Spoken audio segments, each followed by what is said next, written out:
وہ محسن عزیز کی بھی سر چاہتا ہے. محسن عزیز اس بارے میں کیا کہتے ہیں اور وہ کیا کہتے ہیں کہ اگر ان کی بات کو نہ سنا گیا تو پھر کیا ہو سکتا ہے. پہلے ذرا قلعہ جوائنٹ ایکشن کمیٹی کے اعلامیے کے حوالے سے بات کر لیتے ہیں. جناب جلدی جلدی آپ کو بتائیں گے کہ اس کے اعلامیے میں 9 پوائنٹس. امتیاز اسلم جو کور کمیٹی کا رکن ہے اور بہت زیادہ ایک ایکسٹریمسٹ سوچ کا حامل ہے, 13 تاریخ کو انہوں نے یہ اعلامیہ پڑھا اور انہوں نے کہا کہ جناب تحقیقاتی کمیشن کا مطالبہ کرتے ہیں کہ بین الاقوامی اداروں کی موجودگی میں یہ تحقیقاتی کمیشن قائم کیا جائے. دوسرا انہوں نے کہا کہ جناب یہ انتخابات جو ہے وہ ڈھونگ انتخابات ہیں, اس کو ہم رد کرتے ہیں اور اسے جو عبوری حکومت ہے اس کے قیام کا مطالبہ کرتے ہیں اور اس کی نگرانی میں دوبارہ سے الیکشن جو ہے وہ کرائے جائیں. تیسرا انہوں نے کہا کہ ادویات اور اشیاء کی جو فراہمی ہے اسے یقینی بنایا جائے. چوتھا انہوں نے بالآخر یہ بات کہہ دی ہے کہ اب جو دکانیں ہیں جو کل عدم جوائنٹ عوامی ایکشن کمیٹی نے ہڑتال کا اعلان کیا تھا, اب وہ ہڑتال میں نرمی کر کے 2 دن میں یہ دکانیں 2 دن کے لیے یعنی ہفتے میں کھلی رہا کریں گی. اور اس میں انہوں نے کہا کہ جناب یہ فارمیسیز اور صحت سے متعلق ادارے یا پھر کاروباری مراکز ہیں وہ اس سے استثناء ان کو حاصل ہے. پھر پانچواں انہوں نے نسل کشی کا الزام لگایا, دوبارہ ان کا طریقہ کار ہے. اور ایک اور جو نئی بات اس مرتبہ وہ لے کر آئے کہ جی کوئی بل بجلی کا وہ ادا نہیں کیا جائے گا, کوئی ٹیکس وہ نہیں دیا جائے گا. اور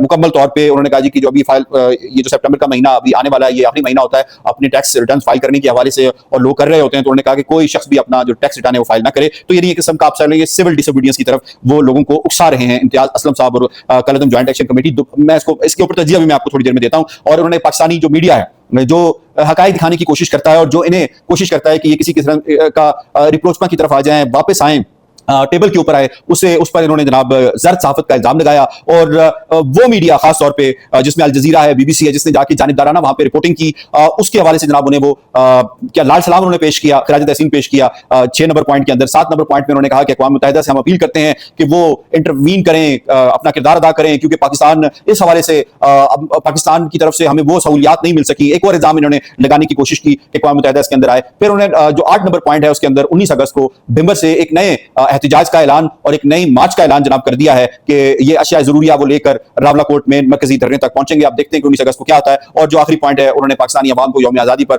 مبارکباد بھی دی ہے, لیکن یہ کہا ہے کہ جناب آپ یہ لازمی پوچھیں آج کے دن کہ ہمارے ٹیکس کے پیسے سے آپ یہ گولیاں جو ہے دوسروں پہ کشمیریوں پہ کیوں برسا رہے ہیں. تو یہ اس کو میں اگر میرے سے اس حوالے سے تجزیہ آپ پوچھتے ہیں تو میں سمپل یہی کہوں گا کہ اگر یہ پروپیگنڈا چھوڑ دیں, اگر یہ جھوٹ بولنا چھوڑ دیں کل عدم جوائنٹ ایکشن کمیٹی والے, تو آپ یقین کریں ان کے آدھے مسائل حل ہو جائیں گے.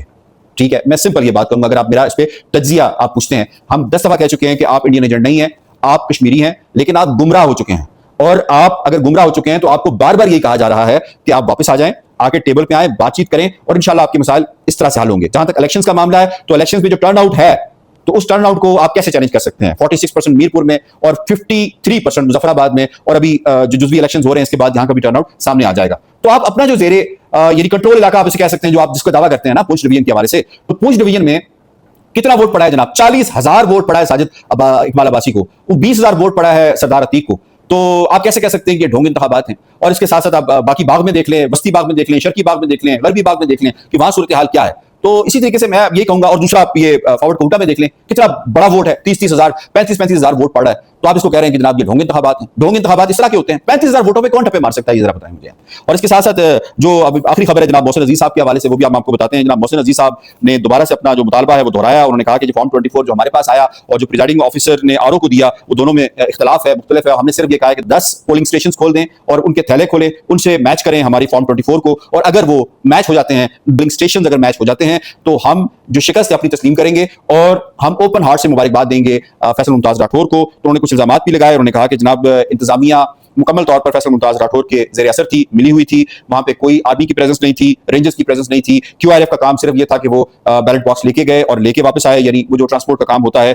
اس کے علاوہ انہوں نے الزامات لگائے کہ جناب ٹھپے بھی لگائے گئے. پھر اس کے علاوہ انہوں نے کہا کہ جناب 3,000 ووٹ جو ہیں فیصل ممتاز راٹھور کے بڑھائے گئے اور ان کے جو ووٹ ہیں وہ 1100 سے زائد وہ کم کیے گئے. تو ان کا یہ کہنا ہے کہ صرف 10 پولنگ اسٹیشنز کا مطالبہ کر رہے ہیں, اور اگر نہیں کھولے گئے تو پھر جو فیصلہ عوام کا ہوگا وہ پھر ان کو مانیں گے. تو یہ انہوں نے کہہ دیا. جناب ایک نوجوان لیڈر ہیں, ایک لیگیسی ہے ان کی چودھری عزیز مرحوم کی حوالے سے, اور ایک بڑا ووٹ ہے, اور جتنی کانفیڈنس کے ساتھ وہ کہہ رہے ہیں, تو میں تو یہ کہوں گا جسٹس اور جو چیف الیکشن کمشنر ہے مصطفیٰ مغل صاحب, ان سے یہ ریکویسٹ ہوگی کہ آپ ان کو ذرا سیریسلی سن لیں, اس سے پہلے کہ ایک نیا کرائسس جو ہے وہ فارورڈ کوٹا کے اندر حویلی میں پیدا ہو جائے. ابھی آپ ایک کرائسس کو ہم دیکھ رہے ہیں کہ وہ ہم سے مینج نہیں ہو رہا اس طرح سے جس طرح ہونا چاہیے, اور اس کے اندر لوگوں کی جانیں جا رہی ہیں. تو ایک ایسا نہ ہو کہ ایک نیا کرائسس پیدا ہو جائے. تو اس پہ جو ذمہ داری بنتی ہے وہ چیف الیکشن کمشنر کی بنتی ہے, اس پہ جو ذمہ داری بنتی ہے وہ یقیناً اس کے ساتھ جو ریلیٹڈ ادارے ہیں ان کی بنتی ہے. تو کہیں ایسا نہ ہو کہ یہ مسئلہ زیادہ بگڑ جائے. تو جناب آج کے ویلاگ سے اتنا ہی. اپنا بہت سا خیال رکھیے گا اور اپنے پیاروں کے ساتھ آج کا یوم آزادی منائیے, لیکن اس سوچ کے ساتھ منائیے کہ ہمیں پاکستان کو آگے لے کر جانا ہے, پاکستان کو بہتر کرنا ہے. اس پاکستان میں بے انتہا پوٹینشیل ہے, اور ہم اپنی ذات سے، اپنے قبیلے سے،